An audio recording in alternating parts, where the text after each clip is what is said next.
Hello, this is Sharon Sarago, and today we're going to be working on shift in tense.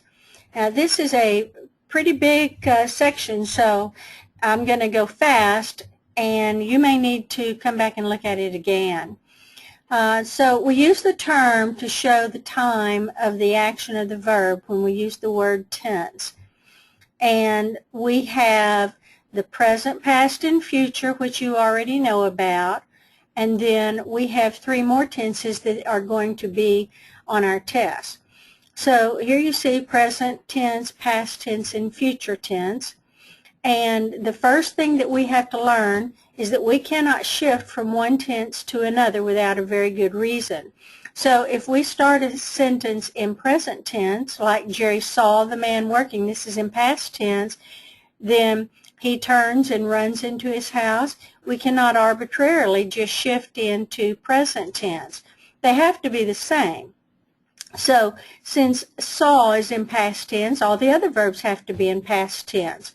So it should be, because Jerry saw the man working hurriedly, he turned and ran into his house. Now all the verbs are in past tense. Now we could rewrite the sentence and have all the verbs in the present tense and say, because Jerry sees the man walking hurriedly toward him, he turns and runs into the house. But the point is that all the verbs have to be in the same tense, whichever one we choose. You cannot shift tenses without a good reason. Okay, so I'm going to give you some sample problems, and what I'd like you to do is to go ahead and stop your video now and do those, and then come back in just a moment. So there is a time that we have to switch tenses, and one of them is called the historical present. This is a tense that is used to indicate something that is always true. Now you can think of it as geographical features that we cannot change. So for instance, I could say, after Mark had completed his research, that's past tense. He reported, that's past tense, to the class that the Himalayas are the tallest mountains. You see, I've just shifted into present tense.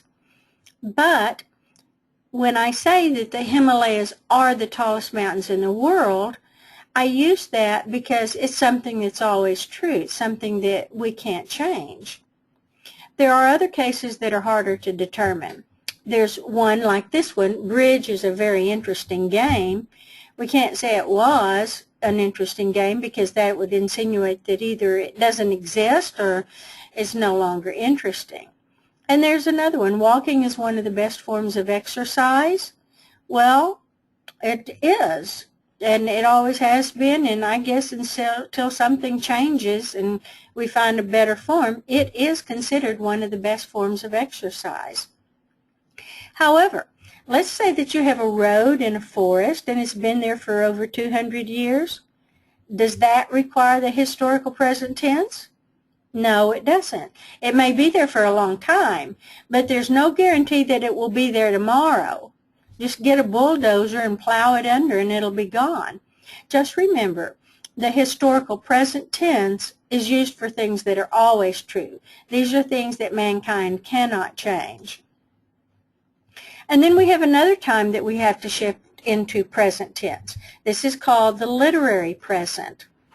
Anytime you have a sentence that is about a character, a hero, a setting, or anything like that, you're talking about literature. Now this is going to apply only to fiction, but when you see that, you are obligated to use the present tense. Every time you open a novel, the character comes to life. Think of it that way, and be sure to use present tense. Now we do have some key words that tell us when we're discussing something inside a piece of fiction. Words like character, setting, development, hero, heroine, these are words that give you a hint that you're talking about the book. Here's an example. The character in this novel tells an intriguing story. We're talking about the character. It's inside the book, so it has to be in present tense, tells. The plot of the story deals with man's hostility. We're talking about something inside the book, the plot, and it has to be present tense, deals. We were amazed at the hero. Here we are. We're inside the book already. So we have to have a present tense verb for is. So we have some practice questions here on both the historical present and the literary present. So I'd like for you to go ahead and pause the video right now and take care of these. Or if you just want to go on with me, you can, and then come back and work them later. You always have the option of returning to the video and getting more information, or you can look at your printed information because everything I'm saying is on your printed sheets. So next we go to the topic of perfect tenses. Now, tenses. We already know about present, past, and future, but we have some other ones, and they're called the perfect tenses. And you can see they're down here in red. All the perfect tenses use a form of the helping verb have. So the present perfect would be I have seen or he has seen. The past perfect always uses had, I had seen. And the future perfect always uses will or shall, I will have seen or I shall have seen. The present perfect tense is used to express the idea that an action occurred at some unspecified time before now. Sometimes we use the present perfect to indicate an action that began in the past but has continued to the present time. It's built with the past participle plus the helping verb has or have. All right, so let's look at an example. I have visited France often. I have had a headache for 3 hours. He has taken his medicine. All of these are present perfect. So these things may have happened in the past, but they move right on into the present. Like I've had a headache for 3 hours. I still have it, but it started 3 hours ago. You can see that the main verb uses the past participle form of the verb. But the helping verb is a present form of a present tense form of the verb have. We use the present perfect tense every day in our spoken language. Notice the difference between the past form and the present perfect. Bob ran for 5 hours. That's the simple past. It suggests that he ran in the past but is no longer running.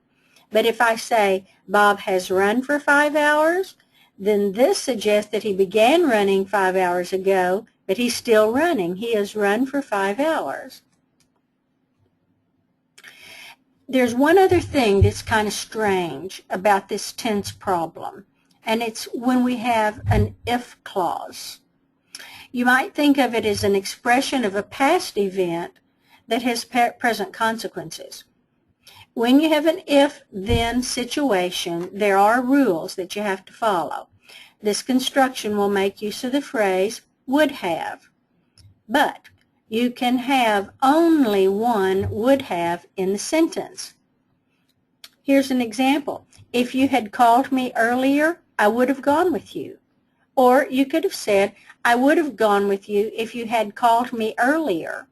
Just remember, you cannot have would have in an if clause. So here's what we very, very often hear. If you would have called me earlier, I would have gone with you. That's what we hear down here in Texas. If you would have called me earlier, I would have gone with you. You cannot have two would haves in an if clause. Even if we took the if out, you'd have to be careful with this strange would have construction. We could say, had you called me earlier, I would have gone with you. And that's correct. I would have gone with you had you called me earlier.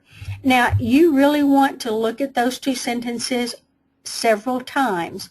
It's very, very sophisticated structure, and I promise you, you are going to see this.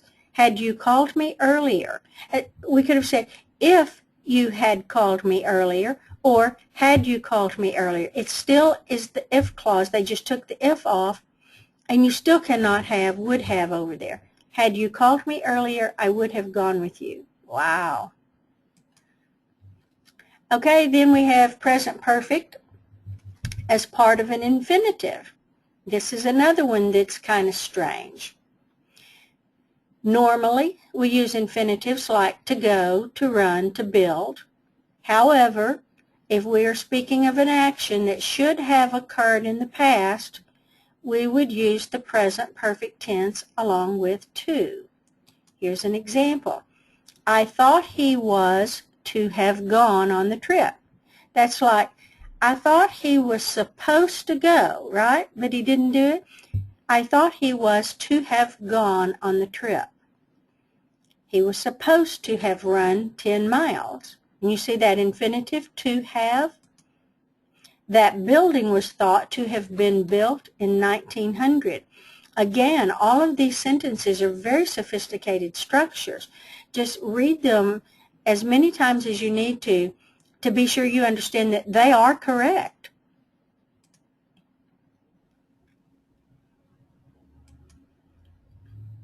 And then we have past perfect tense. Now this is the one that is on the test all the time.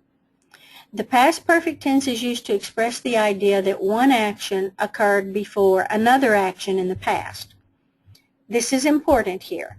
If you have a sentence that has two separate actions occurring at two separate times, you must tell your reader which of those actions occurred first.